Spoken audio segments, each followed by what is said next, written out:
है। कोर्ट के हिसाब से कार्रवाई होगी।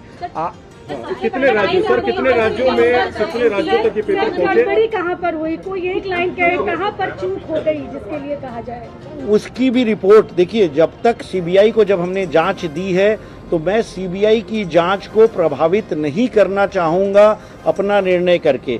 हमने बस ये किया कि जो शिकायत आई थी उसमें अगर 1 इंच की भी, 1 आयोटा की भी सच्चाई है तो हम उसके ऊपर लेके कार्रवाई किए हैं।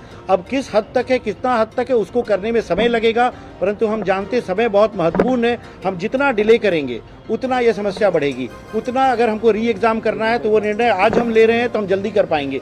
तो हम जांच की इंतज़ार करें, वो क्या हुआ है, कितने प्रश्न हैं, कौन कौन इन्वॉल्व है, कितने राज्य इन्वॉल्व हैं, कौन इन्वॉल्व है, यह सब उसकी सीबीआई की रिपोर्ट में आएगा। एक बार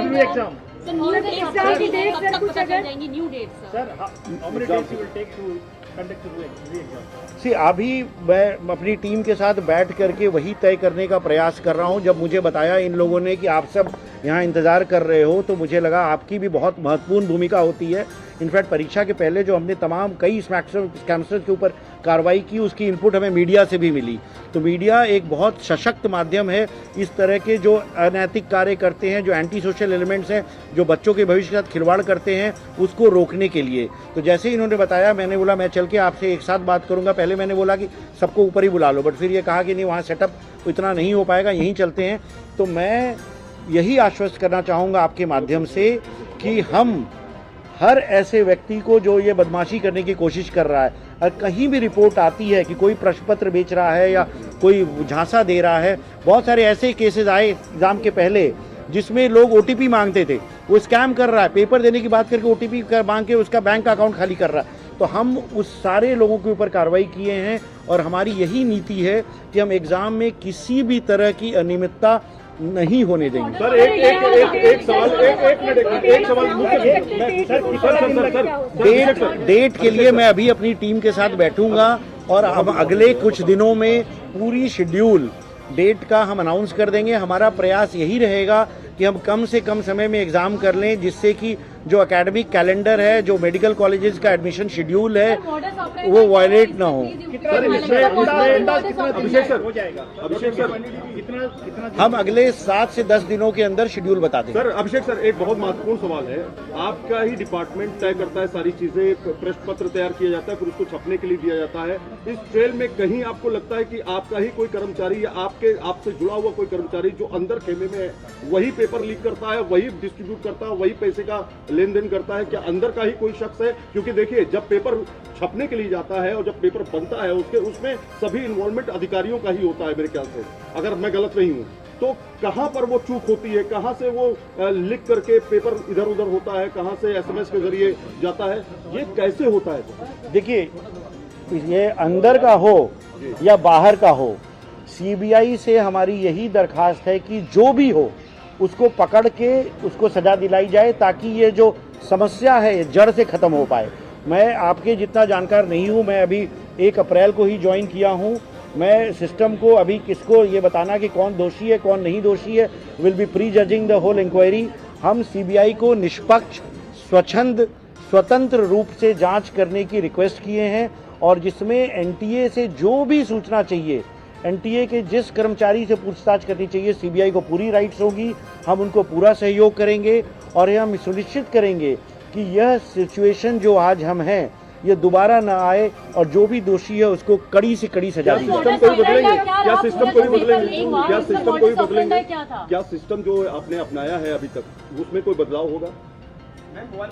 मतलब सिस्टम क्या है, सिस्टम में क्या खामी है, ये इंक्वायरी से जब निकल के आएगा, तो अगर सिस्टम के पार्ट में कोई भी ऐसा क्रम है जिसकी वजह से समस्या होती है तो उसको डेफिनेटली रिव्यू किया जाएगा। पहली बात तो ये सर, ओरिजिन कहाँ था? What was the origin and what was the modus operandi?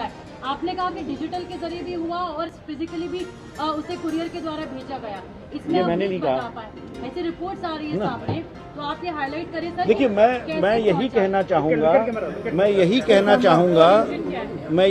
चाहूँगा कि अगर हमने जांच सीबीआई को दी है तो और जितने दिन में हमें 7 तारीख को खबर मिली, हमने इतने दिन में इतना ही तय किया कि कंप्लेंट में सच्चाई है या नहीं है, ओरिजिन क्या है, कौन कौन जिम्मेदार हैं, ये निर्णय इतनी जल्दी हम नहीं ले सकते, ना हमारी क्षमता है।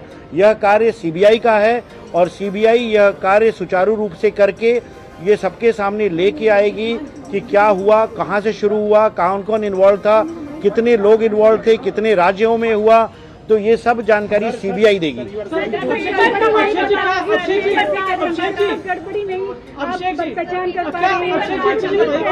भी नहीं मान रहे कि पेपर लीक हुआ है?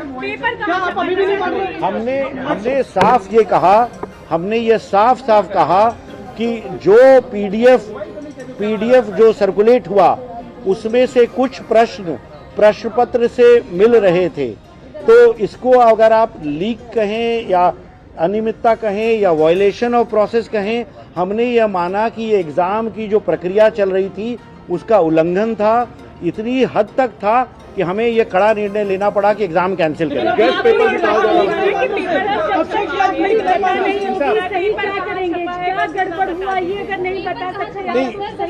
है। सर कहाँ लूपोल है? अभी शुरुआती जांच में भी आपको समझ नहीं, अगर गड़बड़ कहाँ से हुई और कहाँ चूक हुई, इसके मैं अंतिम निष्कर्ष पे पहुंच जाता तो सीबीआई को क्या कार्य देने की आवश्यकता होती। हम सारी सूचनाएं, हम जो जितनी जानकारी है हमारे पास, और हम नहीं चाहते कि सीबीआई की जांच किसी भी तरह से प्रभावित हो, तो सीबीआई को फ्री जांच करना बहुत आवश्यक है।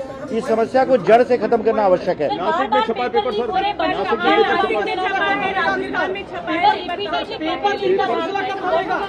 छपने की शुरुआत कहाँ से हुई?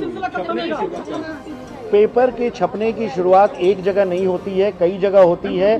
वह गोपनीय रखा जाता है तमाम कारणों के लिए, परंतु सीबीआई को वह सारी जानकारी दी जाएगी और सीबीआई वह जो कोई भी व्यक्ति है, किसी भी स्टेज पर है, किसी भी क्रम में है, उसको पकड़ के निकालेगी।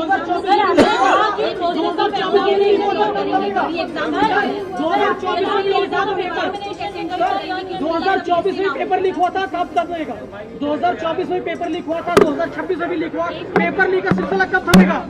आप क्या कर रहे हैं सर? पेपर लीक का सिलसिला कब थमेगा sir? entire process will be over within 14 days. Process of Abhishek ji, re-examination, Abhishek ji, no, it will take longer. Abhishek ji, paper leak का सिलसिला कब थमेगा? How much time will take? Abhishek ji, paper leak का सिलसिला कब थमेगा? 24 में भी लीक, 26 में भी लीक। पेपर लीक का सिलसिला तत्काल प्रभाव से खत्म हो जाना चाहिए।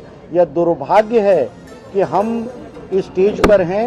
यह हमारे देश के बच्चों के लिए, हमारे देश के बच्चों के अभिभावकों के लिए, पूरे इकोसिस्टम के लिए, हमारे तंत्र में मुझे पता है 2 लाख से ज़्यादा लोग पूरे एग्जाम में जुड़े थे। यह किसी के लिए श्रेयस्कर नहीं है। तो अभिषेक का जो डीजी हैं एनटीए के, उनकी प्रेस कॉन्फ्रेंस आप सुन रहे थे और प्रेस कॉन्फ्रेंस में तमाम सवालों का जवाब देते हुए नजर आ रहे हैं।